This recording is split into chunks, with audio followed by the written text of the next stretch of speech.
বরবটি আর মুগ ডাল দিয়ে সম্পূর্ণ নিরামিষ রেসিপি একটি শেয়ার করব।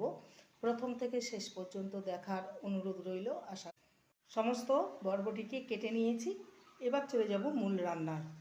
গ্যাসে কড়াই চাপিয়ে দিয়েছি। মুগ ডালটাকে প্রথমে শুকনো খোলায় ভেজে নেব।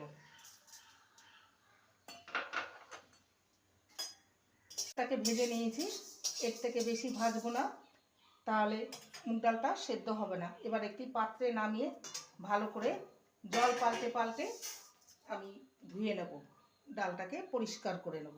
কড়াইতে দিয়ে দেবো সর্ষের তেল,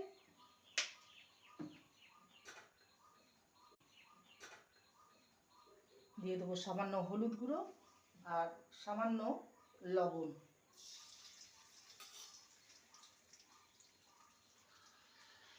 একটা মিডিয়াম সাইজের আলু নিয়েছি, আলুটাকে ভেজে নেব।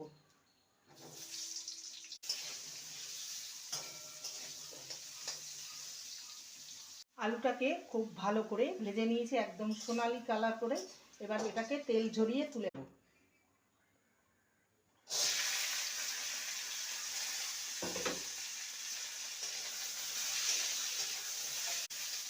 সামান্য দেব বরবটিতে লবণ।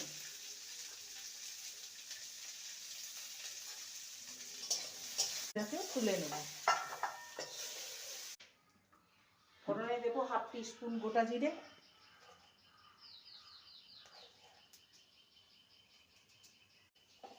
আর একটা গোটা শুকনো লঙ্কাকে দু টুকরো করে দিলাম।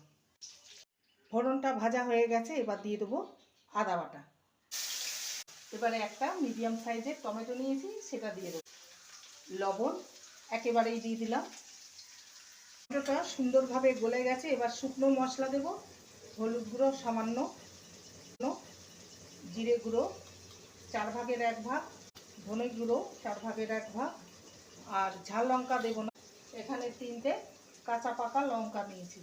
মশলাটাকে ভালো মতন কষিয়ে নেব। আর দেবো সামান্য কাশ্মীরি লঙ্কার গুঁড়ো কালারে। ভালো করে কষিয়ে নেব। মশলাটাকে ভালো মতন কষিয়ে নিয়েছি, দেখতে পাচ্ছেন মশলা থেকে তেল ছেড়ে গেছে। মুগ ডালটাকে ধুয়ে নিয়েছিলাম, সেটাকে দিয়ে দিলাম, তার সাথে কষিয়ে নিয়েছি। এবারে সামান্য জল দেব। এবার ভেজে রাখা আলুর টুকরোগুলো দিয়ে দেবো, সঙ্গে বরবটি ভাজাটাও দিয়ে দেবো। গরম জল জন্য চিনি। এবারে ঢাকা দিয়ে হতে দেব। খুলে দেখে নেব ডালটা গলে যায়নি। গরম মশলার গুঁড়ো, স্পুন ঘি। মুগ ডাল আর বরবটি দিয়ে একটি সম্পূর্ণ নিরামিষ রেসিপি। এটা আপনারা রুটি, লুচি, পরোটা, এমনকি গরম